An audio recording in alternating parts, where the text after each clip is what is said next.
माँ जो हमेशा पीछे रह जाती है। मीनू अपनी कक्षा की एक बहुत खुशमिजाज लड़की थी। उसे अपनी माँ से बेहद प्यार था। उसकी माँ उसे प्यार से लाडो रानी कहकर बुलाती थी। जब भी मीनू उदास होती, माँ उसे गोद में बैठाकर एक प्यारा सा गाना गाती।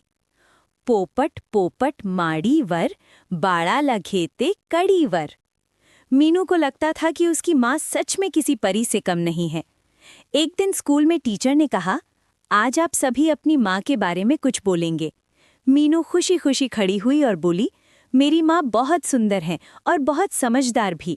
वो सिर्फ मुझसे ही नहीं बल्कि सभी बच्चों से बहुत प्यार करती हैं, सबके साथ मिलजुल कर रहती हैं। मेरी माँ मेरी सबसे अच्छी दोस्त हैं। मीनू की बातें सुनकर कुछ बच्चे मुस्कुराए, लेकिन रानी चुप रही। थोड़ी देर बाद वो बोली, अच्छा है, जैसे हमारी तो कोई माँ ही नहीं है। ये सुनकर सोनी ने कहा, ऐसा क्यों बोल रही हो, वो तो बस अपनी माँ की तारीफ कर रही है। रानी ने जवाब दिया, अगर उसकी माँ इतनी ही अच्छी है तो वो बार बार क्यों बता रही है। सोनी ने प्यार से पूछा, क्योंकि वो अपनी माँ से बहुत प्यार करती है। क्या तू अपनी माँ से प्यार नहीं करती? रानी ने जल्दी से कहा, करती हूँ। सोनी ने गंभीर होकर कहा, अगर करती है तो कभी उनका नाम क्यों नहीं लेती, कभी उनके बारे में अच्छा क्यों नहीं बोलती? रानी चुप हो गई।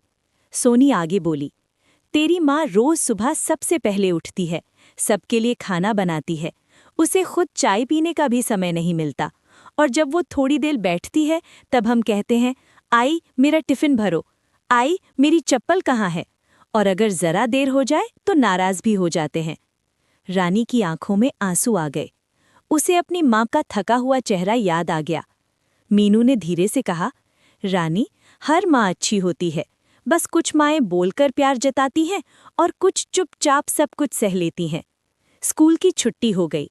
घर पहुंचते ही रानी ने देखा, माँ रसोई में खड़ी थीं। हाथों में काम था, चेहरे पर थकान, लेकिन आंखों में वही प्यार और अपनापन। रानी ने पहली बार माँ को ध्यान से देखा।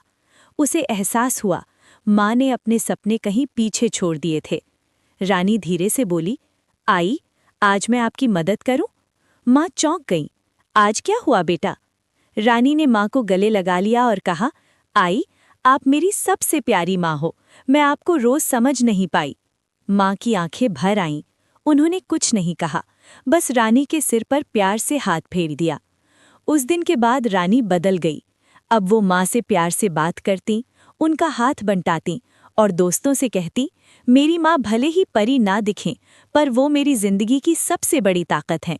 क्योंकि माँ वो होती है जो खुद पीछे रह जाती है ताकि उसके बच्चे आगे बढ़ सकें। अगर आपको ये कहानी पसंद आई हो तो लाइक करें, सब्सक्राइब करें और अपने दोस्तों व परिवार के साथ शेयर करना ना भूलें। धन्यवाद।